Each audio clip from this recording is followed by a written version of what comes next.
Oke, jadi teman-teman, terima kasih nih waktunya. Kita pengen bahas sedikit nih mengenai active citizenship ya. Active citizenship itu berapa kata tuh ya? Active berarti aktif lah ya, jadi penuh dengan semangat berpartisipasi dalam rangka keluarga negara. Jadi kalau dalam bahasa Indonesia ini keluarga negaraan yang aktif ya.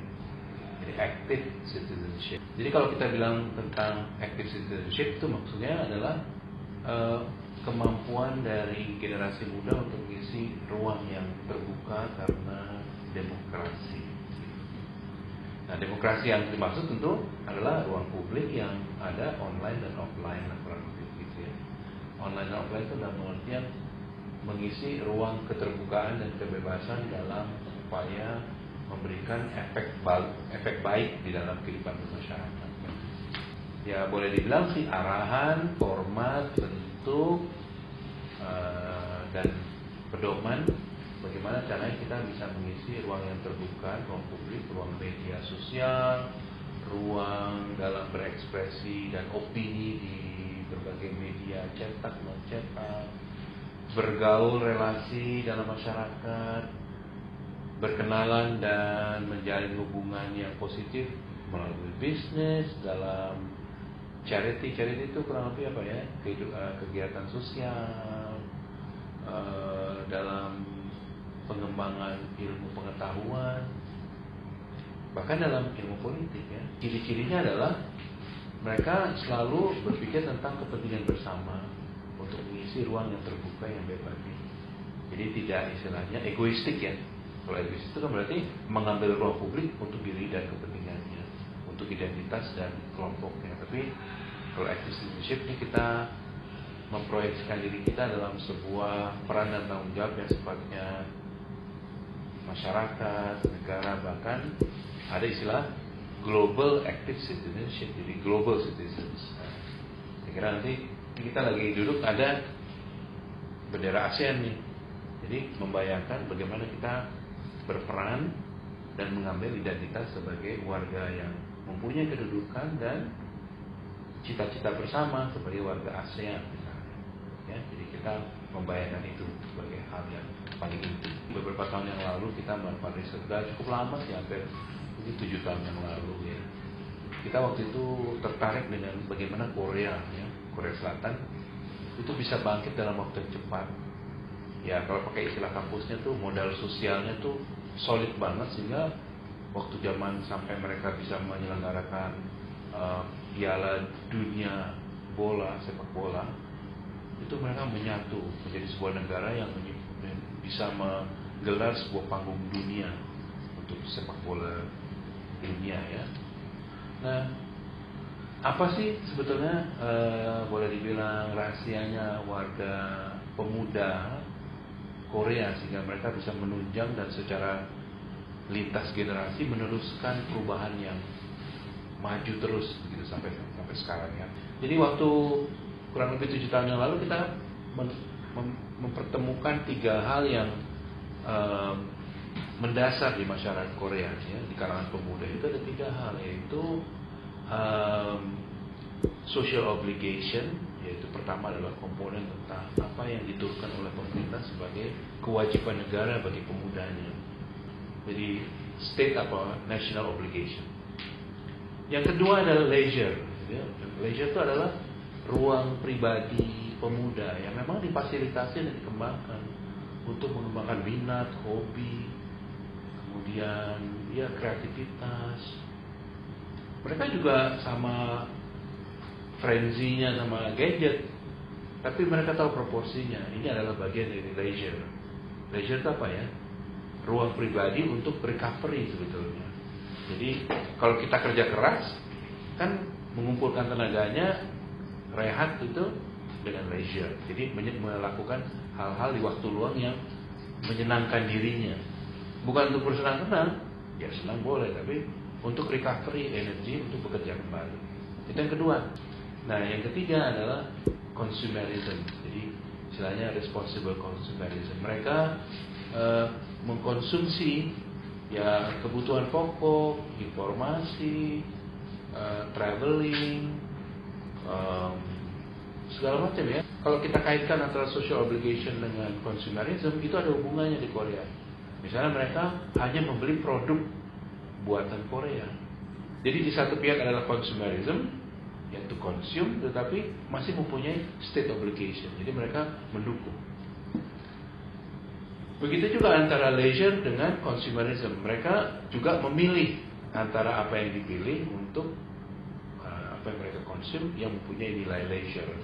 Jadi nggak sembarang memilih benda-benda yang dikonsum, tapi yang maksimal bisa merecover dirinya supaya mereka bisa kembali kerja untuk sekali lagi antara leisure dengan state obligation ternyata ada hubungannya juga.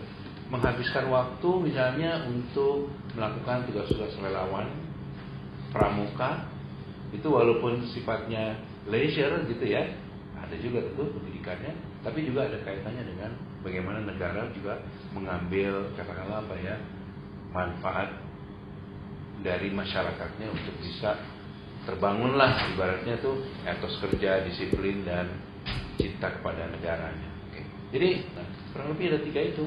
Jadi apa tadi teman-teman?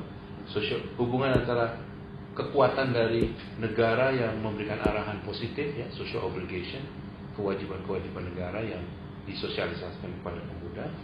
Kedua adalah kebutuhan yang harus dipenuhi bagi pemuda untuk mengisi waktu luangnya secara positif dan mengembalikan energinya untuk bekerja kembali. Dan yang ketiga adalah kemampuan mereka untuk menyaring dan kerjasama antara perusahaan untuk bisa memberikan hal yang terbaik bagi komunitas dan masyarakat. Jadi jangan menyediakan barang-barang atau konsumsi yang sifatnya malah merugikan dan melemahkan fisik, psikis, dan mindsetnya. Jadi mindset masyarakat. Jadi ini juga ada kerjasama di antara semua orang. Nah, di Korea 3 hal tersebut menyatu menjadi sebuah formula yang akhirnya memajukan mereka sampai saat ini. Kami di UI akan menggulirkan 4 prinsip atau domain dari active citizenship. Nah, ada 2 prinsip yang sifatnya bergerak dalam ruang diri pribadi, yaitu productivity dan responsible consumerism. Dan yang 2 lagi yang sifatnya istilahnya kalau dalam bahasa kampus itu adalah ekspresi dari kehidupan pribadi yang berkontribusi pada masyarakat. Itu ada dua lagi nih. Tadi udah 2 ya, ada 2 lagi yaitu prinsip yang berkenaan dengan relasi atau diplomasi, dan yang ketiga yang terakhir adalah identity. Bisa dibalik-balik sih, identity dan kemampuan dalam relasi dan diplomasi. Nah, nanti saya akan menjelaskan satu persatu. Tapi intinya ada 4 ya. Ada yang mau bilang domain, ada yang mau bilang kuadran. Tapi juga bisa mencerminkan tadi sekali lagi 2 hal yang mendasari pada individu dan pribadi, yaitu adalah prinsip-prinsip terkait dengan positive responsible consumerism sama productivity. Jadi ini singkat kata aja ya. Productivity itu artinya maksudnya pada diri kita masing-masing kita harus mampu mengekspresikan kemampuan dan karya yang menghasilkan sesuatu bagi publik, baik itu komersial maupun yang non komersial. Identity ini sebetulnya adalah jati diri sebagai seorang warga negara Indonesia. Nah, tentu dalam perjalanan sejarah kita juga mengikuti lah ya. Semua teman-teman juga tahu apa yang dipelajari sebagai prinsip-prinsip dasar tentang siapa diri kita sebagai warga negara dari negara Republik Indonesia ini. Jadi identitas yang coba kita sampaikan kepada audiens dalam konteks domain pertamanya adalah bagaimana negara ini memberikan tanggung jawab kepada kita, warga muda, untuk meneruskan. Jadi ya meneruskan apa sih? Ya meneruskan dari perjalanan kehidupan bangsa ini untuk utuh, menyatu dan berkembang sesuai dengan potensinya. Ya. Nah, tentu identitas itu nanti bisa ada identitas religi, identitas budaya. Tapi yang kita mau isi adalah identitas sebagai warga yang hadir dalam kehidupan relasi sehari-hari. Yang kedua tadi Identitas itu juga membangun kemampuan dalam berelasi. Kalau orang bilang berdiplomasi. Tapi kalau zaman dulu diplomasi itu kan dikerjakan hanya oleh para diplomat saja. Di era yang terbuka seperti saat ini, yang dunia tanpa batas dan semua adalah warga negara yang aktif, kita semua menjalankan fungsi relasi itu, menjalankan fungsi diplomasi itu. Jadi teman-teman semua nanti dalam tanggung jawabnya sebagai warga negara juga aktif mempromosikan kelebihan-kelebihan dan apa yang bisa dikontribusikan Indonesia bagi manfaat dunia. Manfaat Indonesia bagi dunia itu maksudnya dalam kearifan dan kebijakan kita ya.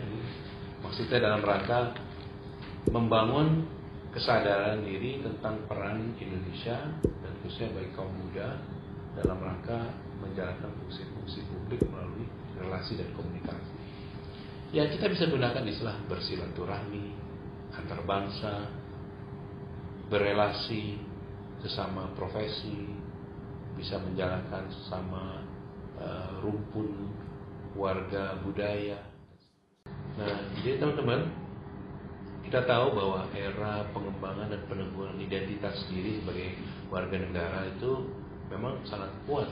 Itu kalau dalam acuan titik sejarahnya itu pada tahun 28 dan 45. Nah kita lompat sedikit ya, 67 dan era pembangunan nasional tahun 70-an sampai akhir tahun 90-an.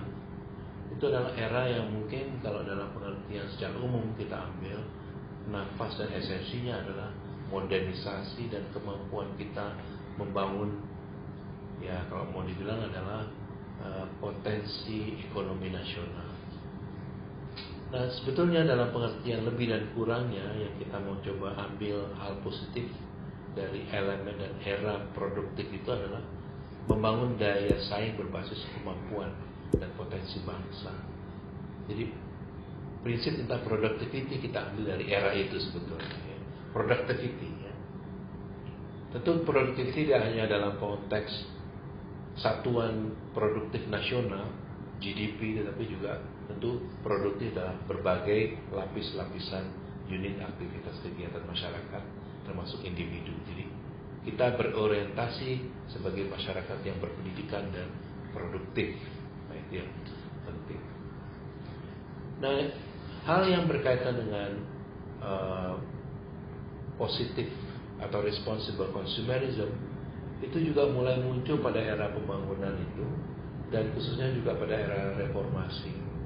Jadi kita misalnya era reformasi ini harus mampu mengkonsumsi informasi apa yang kita perlukan. Jadi responsible consumer itu artinya kita mampu menyaring dan mengkonsumsi barang-barang fisik maupun informasi misalnya yang mempunyai kaitan dengan dan relevansi dengan kebutuhan diri kita.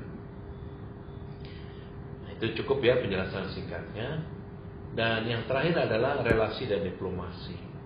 Nah, jadi pada era reformasi 98 ke atas tentu kebebasan yang tadi kita sebut sebagai buah dari berkembangnya dan tumbuhnya era demokrasi, jadi perpolitikan nasional yang terbuka, itu kemudian membuka kesempatan kita berkomunikasi, berperan serta, tapi juga menjadi bagian daripada sebuah dorongan untuk melakukan diplomasi dan merepresentasikan Indonesia dengan positif. Jadi berelasi, berkomunikasi, berdiplomasi untuk mempromosikan dan menyebarkan manfaat dan dimensi baik dari Indonesia. Jadi itulah kenapa kita tadi menyebut 4, karena memang ada kaitannya dengan perkembangan dari tahapan-tahapan kemajuan dan kematangan kehidupan bangsa kita. Nah, dunia makin terbuka. Kalau kita tidak kompetitif dan tidak mempunyai identitas dan karakter, maka saya kira kita akan tergilas dan tidak punya produksi kearifan kehidupan berbangsa dan komunitas yang bisa kita sumbangsikan bagi stabilitas pergaulan masyarakat internasional juga ya. Saya kira demikian, semangat ya, tetap optimis kaum muda. Mari kita bangun kapasitas dan potensi kita bersama.